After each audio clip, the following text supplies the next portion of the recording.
John, Yeah. is that offensive line room toxic? Is Or it? did DeMeco tell us something that we shouldn't have heard? It's a thin line between love and hate.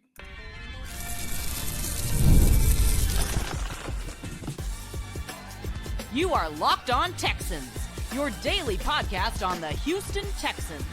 Part of the Locked On Podcast Network, your team every day. Battle Red Nation, welcome to today's episode of the Locked On Texans podcast. We are your Texans insiders and credential media member. That's Big Sarge. I'm John Hickman, and we are extremely excited to talk Texans football with y'all today. We'll be diving into DeMeco Ryans and his comments, but today's show is brought to you by FanDuel. Make every moment more. With FanDuel, new customers can get $200 in bonus bets if your first $5 bet wins. Thank you for making us your first listen of the day and for being a part of the Locked On Podcast Network, your team every day. Big Sarge. John Hickman, greetings and salutations. Let's talk Texans. Are we satisfied with DeMeco Ryans? We'll look at our satisfaction level with the third-year head coach. DeMeco said a few things, one of which he wants to enhance the offensive line competition. Totally opposite, somewhat, maybe not the message from last year, but they're definitely going about it differently compared to last year as we look at 2025 and moving forward. But was the offensive line room toxic? Now, DeMeco Ryans spoke at the annual NFL coaches meeting, addressed several moves and several conversations from the Houston Texans that has either been made during this offseason or just, some of the rumors that's going on. How trading Laremy Tunsil wasn't an easy decision, but ultimately felt Houston was able to get quality draft picks out of the trade and sent Laremy to a really good team as well. The biggest talk right now is DeMeco Ryans addressing the toxic offensive line rumors that's been swirling around. DeMeco said, I think our guys in that room, they competed, they battled. He continued by saying it didn't always go how we wanted it to go, but there was nothing toxic in that room. Those guys showed up to work every day, and those guys were a tight group. They went out to dinners throughout the week. I don't know where that report came from, but it's very incorrect. There's nothing about our building and nothing that I stand for as a coach of the team that we bring in the right people. We bring in good guys, and all of those guys are great guys. So, Sarge, I'm going to give it over to you, man, because you've kind of been talking about whether it's been on the screen, off the screen, via text, in person, just about the different voices. So, John, you know what's the one thing that I love about the Locked On Texans podcast is that it's almost as if sometimes we're in the rooms, sometimes we're around the conversations, because the same thing that DeMeco said on Monday is the exact same thing that I have been saying right here on the Locked On Texans podcast for a while now. I spoke with the actual offensive linemen that were in the room, and they did not understand where this report came from, who this guy is, where did he get this information from. And I also said this right here on this show, that a lot of the toxicity did not come from the players. It came from the disconnect with the coaches. It came from the disconnect between Chris Strausser and Cole Popovich. And then it went to the players looking at who should we listen to? The guy who's in charge of me getting playing time, or the guy who actually knows what he's talking about as far as fixing everything? I've been telling you all this for a very long time. John and I have been telling you the exact same thing.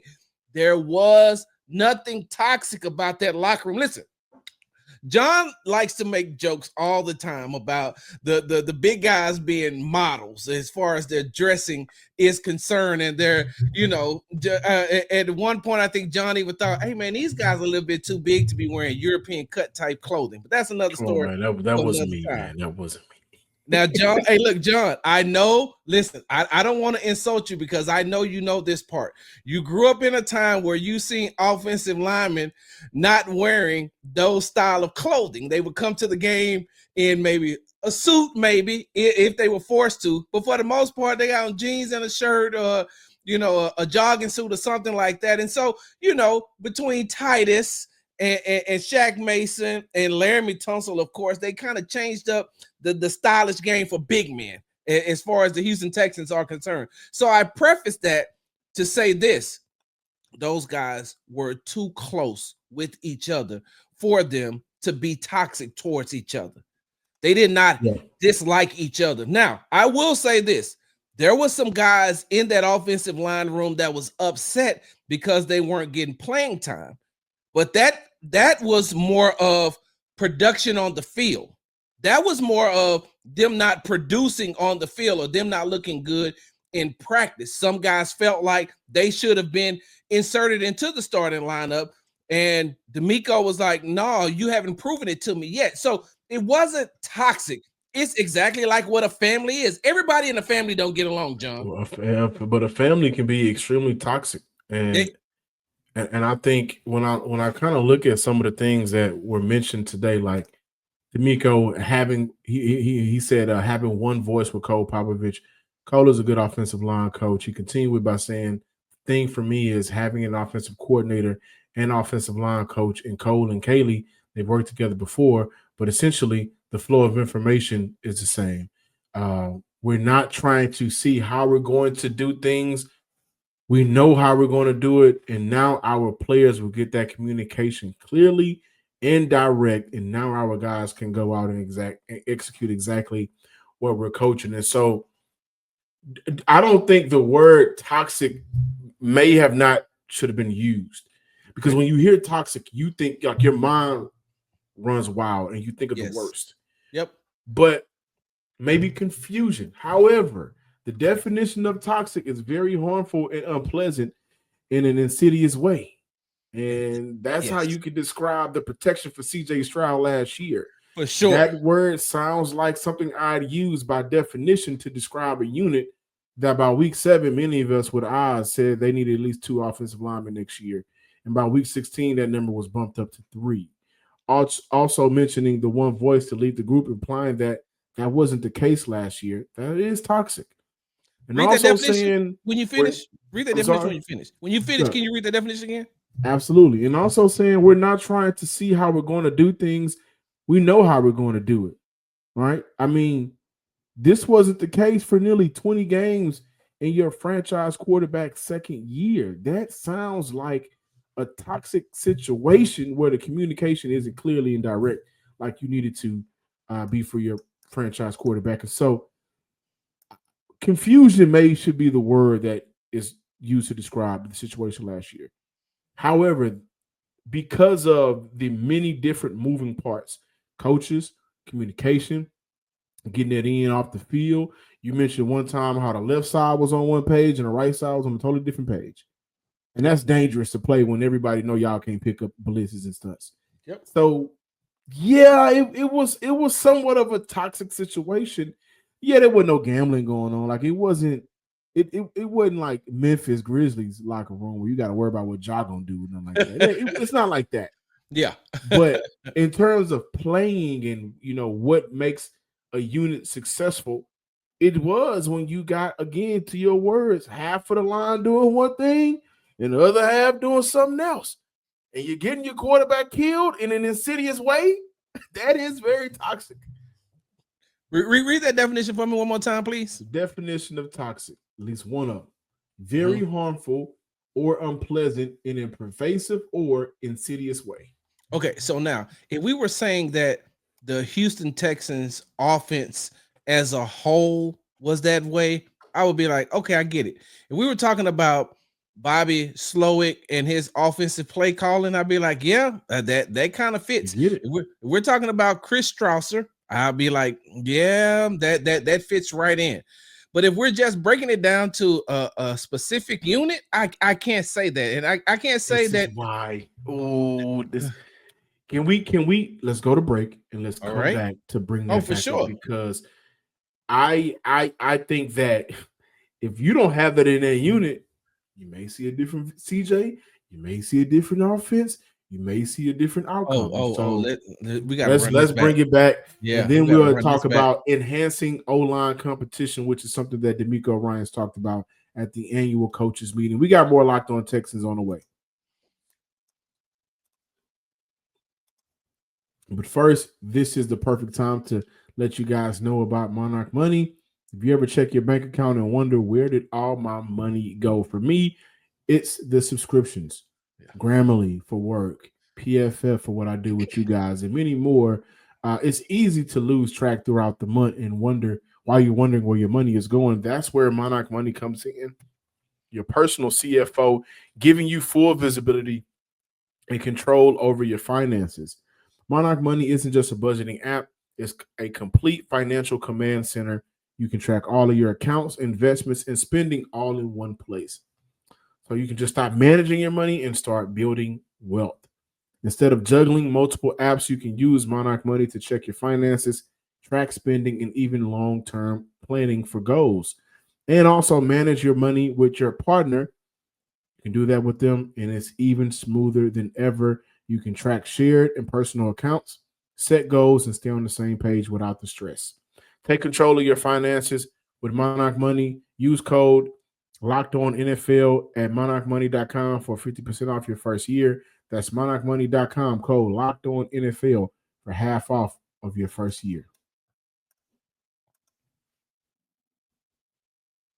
Welcome back, Battle Red Nation, and thank you for making the Locked On Texans podcast your first listen of the day, part of the Locked On Network, your team every day. John, before we went to the break, you and I were just about to have this disagreement, and I'm here for it. Listen, during the break, I started, I started stretching a little bit, because I'm ready for this, John.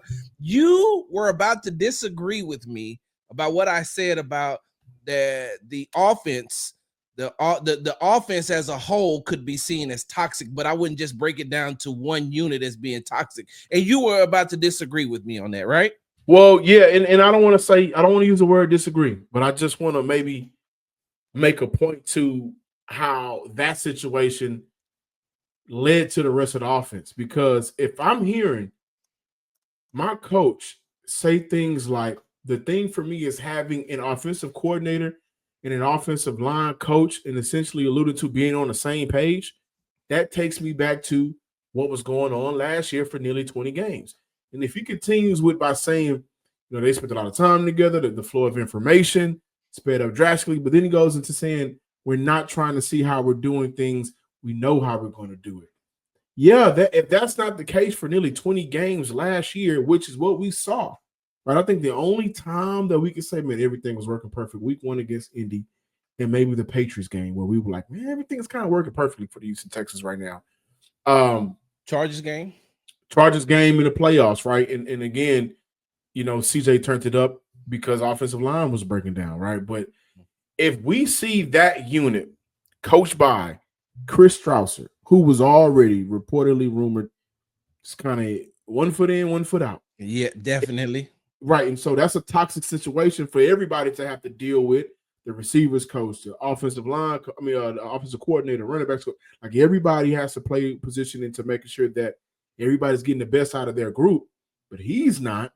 That's a toxic situation. And if what he was doing was leading to the inability of Bobby Slowick to be able to call certain plays in certain moments of the game, that's a bad situation. And overall, how many times have we seen an offensive line break down on crucial third downs or drives where they need to continue to go in order to either put the game away or get their lead?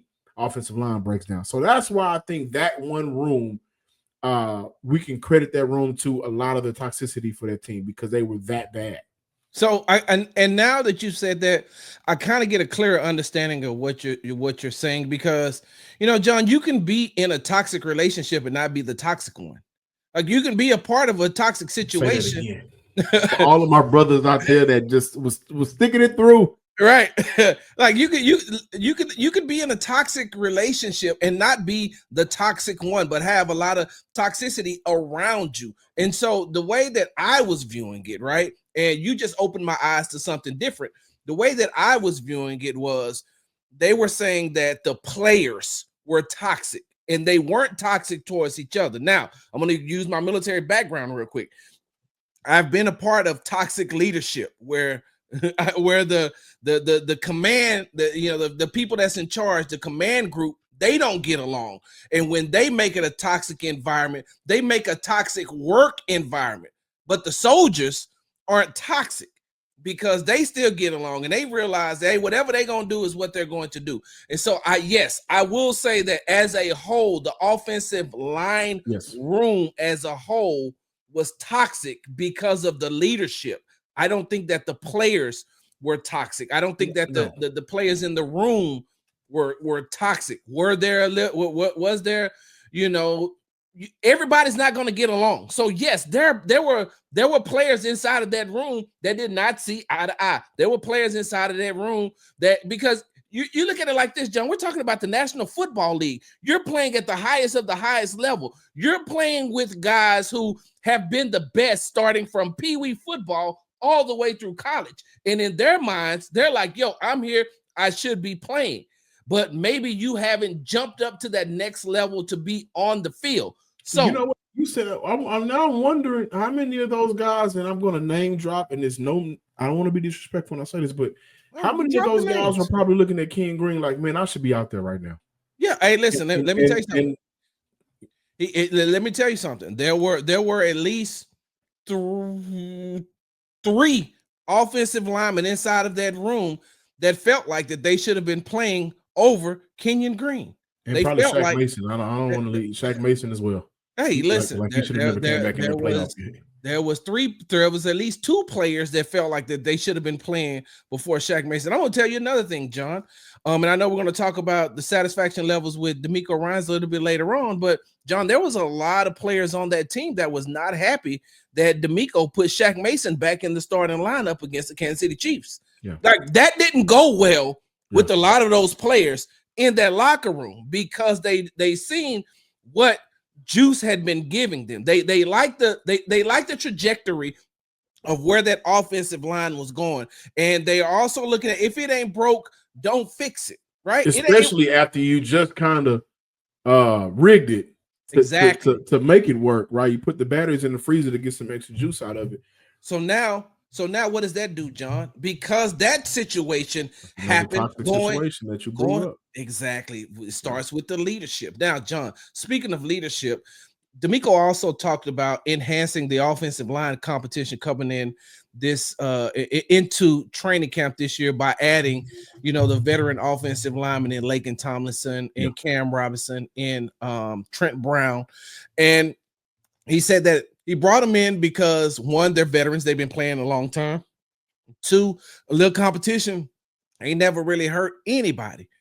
But, John, before I speak, let me ask you your views on what DeMeco said, because I got a view, and you may not like it.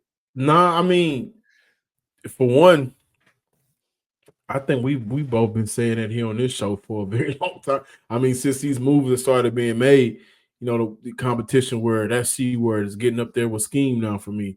Bringing in guys. And I think I literally said last week, I brought up the fact that those guys have been in the league for a long time compared to some of their younger guys. I just said that last week. So yeah.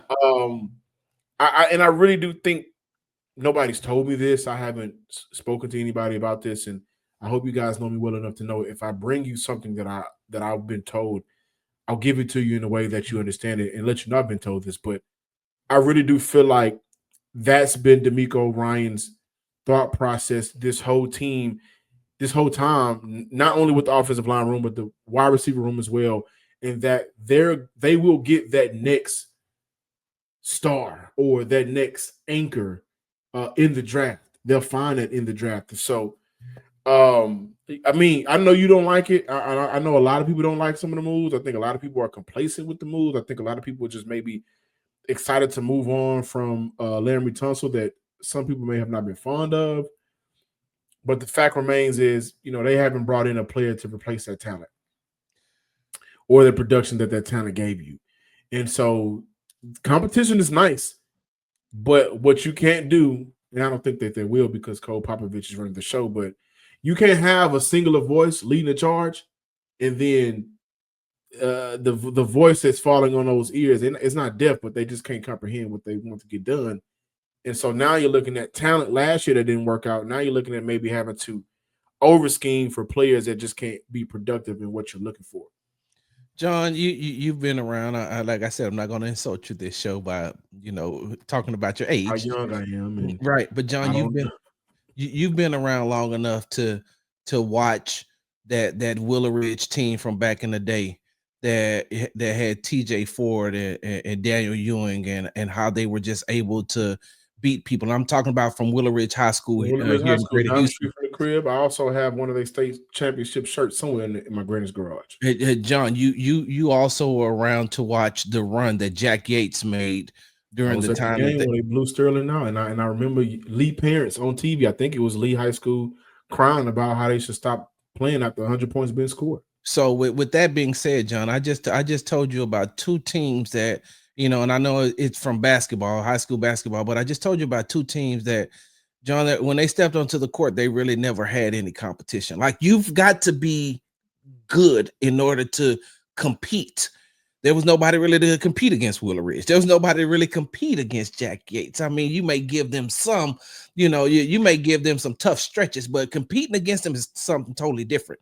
And so I use that, John, to say this, is that I understand what you're trying to do. I understand what you're trying to do as far as competition is concerned, but you got to bring in somebody that you feel can actually be a starter for you in order to compete. John, you said it right here on this show. I think it was last week that you said there's nobody that they brought in that's better than Titus Howard. John, I'm going to be honest with you. There's nobody that they brought in that's better than Blake Fisher to me. And Blake Fisher's only going into his second year, but I've seen flashes from Blake Fisher going up against Will Anderson Jr. I've seen flashes of him going up against Daniil Hunter. I've seen flashes of him even having to go up against DeMeco Autry. And I've seen him get beat, but I've also seen him hold his own because he has that intestinal fortitude to want to be good. So you don't really need to come in and say, hey, man, you're going to play behind Trent Brown. No, because he already has that internal fire. Listen, I know people don't like to talk about Titus Howard, but even on today, he said that and this is DeMeco Ryans said on Monday, that Titus Howard, that he's open to playing him at either the tackle or the guard position because he's flexible. John, those people that he's brought in that they've signed in free agency, they're not better than Titus Howard. And so what competition are you developing? Like, these are just, to me, like, I don't want to disrespect any of these guys. These are just camp bodies. But John, I'm not going to continue this here. I'll wait till we come back on the other side. Let's do that, and then we'll end off with our satisfaction levels with DeMeco Ryans. But March Madness is here, and I want to take the time to shout out women's college basketball. Y'all, they've been hooping. Damn. Cooper Flag is as good as advertising. We got 4 number 1 seeds. It's about to go down. Shout out to the Cougars. And FanDuel is giving you a chance to get in on the action like never before. No, you may not hit that buzzer beater, but you can walk off with some extra cash and feel like you did, because right now, new customers get $200 in bonus bets when your first $5 bet wins. If you win on a $5 bet, you get a $195 come up. So that's like a win-win. That's 200 extra bucks to bet on everything from buzzer beaters to Cinderella stories, and it ain't none no more. We got all 4 number 1 teams, but you can also get in on that action on who's cutting down the nets. FanDuel is easy to use. When you win, you get paid instantly, no waiting around. And now with these tournaments, it's not happening every day. It's kind of a little bit more focused on some of these days. Now you got a chance to sit back, research, and figure out what team does what the best while you're making your picks. There's always something to bet on. 3-pointers, rebounds, steals, you name it, they got it. So visit FanDuel.com and get in on the college hoops action all season long. Welcome back in, Locked On Texans listeners and viewers. Thank you for making Locked On Texans your first listen of the day. Now for your second listen, check out Locked On NFL with Damian Parsons and Keith Sanchez. Locked On NFL Draft, Now that the season is over, we're getting prepared for the draft. Get the latest draft rankings, rumors, and news every day. Find Locked On NFL Draft on YouTube or wherever you listen to your podcast. Sarge. Yes, sir. Before we went to the break, you mentioned that none of the guys that they brought in better than Laramie, not better than Titus, not better than Blake Fisher. No more. I mean, but they like that was a part of the conversation. Like they didn't bring in nobody to replace that. You're right. You're right. Not better than Titus, not better than Blake Fisher, and the potential that I think we need to attach to his name right now. The potential is there. To rebuttal, I will say I've seen good offensive lines work without an all-pro or a Pro Bowler. If those guys, and I think with the competition, this is how I want to end off.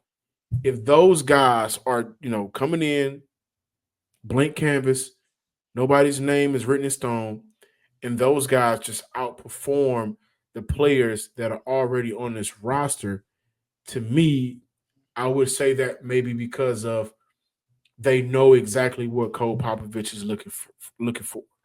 They know what Nick Caley is looking for. They know the system in which they want to run this offense. And they always say inside out, right? And so what are your tackles are going to do in terms of run blocking? I don't think it's going to be a lot of zoning and all of that. They're going to move their guys out the way.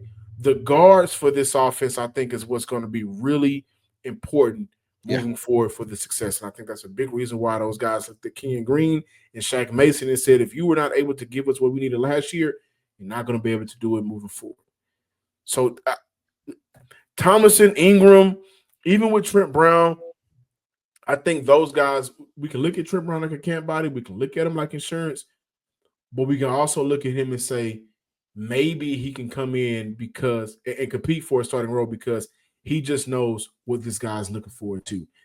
Hard working may beat out talent. I'm not sure, but I would like for Blake Fisher to be the starting right tackle. I'm going to throw that out there.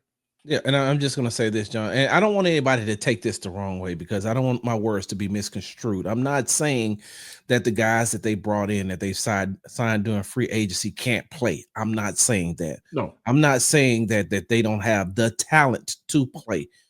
All I'm saying is if we're evaluating them right now, I'm taking the two guys that were already here over those guys. Now, John, Coach Ryans talked about the competition aspect, and this is the last thing that I'm going to say, and we can move forward. I don't think that the competition aspect is going to come in the form of who's starting. I think the competition aspect is going to come into all these guys are playing for contracts. And that heightens the competition. Yes, it does. That takes the competition up another level because all of those guys are, listen, Blake Fisher's playing for trying to get a second contract, right? He wants it, not now, but I mean, in the future, he's going to want to be extended. Titus is going to want to be extended next year. And the guys that they brought in came in on 1-year deals or 2-year deals. They're on prove-it deals. And so when your back is against the wall, especially when money is involved, you're going to come out and you're going to give your all. I mean, this is for all of them. And so that may be where the competition comes in as far as playing for a contract, and you may see these guys at their best. But all I'm doing is going by what we're talking about right here, right now, and that's what I see. I've said this a lot. Things could change during training camp, and if it does, Absolutely. I'll come right back here on Locked On Texans podcast and say it. And I think we all should do the same, vice versa, because typically in professional sports, especially at the highest level, talent normally beats the hard worker. Yeah. So if you can get that talented player to give 50% of what that less talented player is giving 100 of, then typically, that talented player is going to get this spot. And I agree with you by saying that I do think at this stage in his career, is Trent Brown more talented than Blake Fisher? I don't think so. I seen Michael Jordan dunk on a lot of hard workers. Yeah. Satisfaction levels with DeMeco Ryans right now as we go into April 1st. No April Fool's jokes from us today. Disappointed in ourselves. So I thought you were going to say your satisfaction level with DeMeco was disappointment. No, I'm disappointed with us because we didn't do no April Fool's joke. But My levels with DeMeco Ryans right now is just, he's doing what he's supposed to do. I like that DeMeco is still telling us some things if we listen closely. Yeah. Sure. And that satisfies me. Whoa. But as a coach going into his third year, clearly a lot of these moves that are being made, I think this is DeMeco growing as a coach to get away from that loyalty. And also, I think this is him growing to get to a point where he can be the overseer altogether. That's what Nick Haley brings. If you have a successful offense that is so good, you don't have to worry about it. And if Cole Popovich can kind of eliminate those issues from last year that were so glaring, then you got a coach that can just oversee everything. Because Matt Burke, we don't talk about him a lot.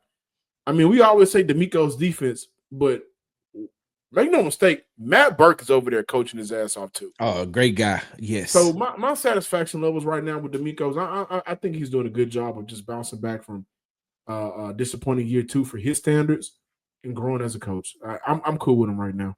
I'm going to tell you one thing that I love about DeMeco Ryans, and my satisfaction levels is through the roof when it comes to DeMeco, because John, the one thing that you'll find out about a head coach and a general manager is, hey man, when you don't have to draft an easy position like a quarterback, then you got to start thinking about what you need to do for your team.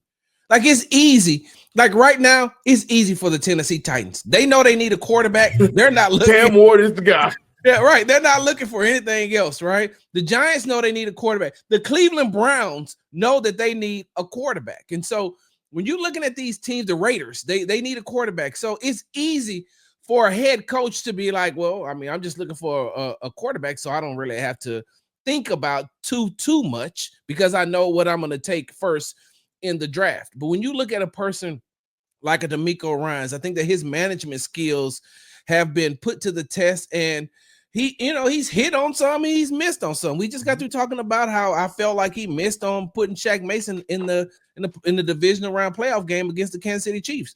But he got his quarterback out the way with CJ Stroud. He got his cornerstone defensive lineman and Will Anderson out of the way in the, with the first 2 picks in his first year. And now everything after that is a bonus, because now he's adding this, he's adding that, he's putting this, he's putting that, he's coaching up this, he's coaching up that, he's finding the diamonds in the roughs here. He's making the necessary changes to move Jalen Petrie from the safety position to the nickel corner position so it could be better. He goes out and he gets a guy in Azeez Al-Shaair to come to be the quarterback of his defense. He talks to a Danielle Hunter and tells him what he could be in that defense. DeMeco talked about talking to CJ Gardner-Johnson, and he's like, yo, I love that guy. He got me so excited and me so pumped up that I was so energetic and just fired up just by talking to him on the phone. He talked about what he's going to be able to do and help Christian Harris, who had a great offseason, just missed a lot of time last season, and now he's back to working hard. So my satisfaction levels is, like I said, through the roof, because I like his management style. He's also one of those ones, hey, look, if you're not producing, you're not going to be on the field. If you don't have the mentality, you're not going to be on the field. And I think we're going to see more of that this year. Yeah. So that's why when we talk about the offensive line room, when we talk about the competition, we are going to see more of that this year. Last year, I do feel like it was more so I got the defense, you were about the offense. Not in a bad way. This is year 2 in that offense, so you would think that year 2 would be a little bit smoother, but it wasn't. And so now I think we're going to see much more of a hands-on approach altogether. Yeah. Thank you guys for watching. Wait, hold on, John. One more thing. One more thing. Real quickly. One more thing. Now, you're asking me about my satisfaction levels with him right now. I still stand by what I said a couple of weeks ago. He's still on the clock.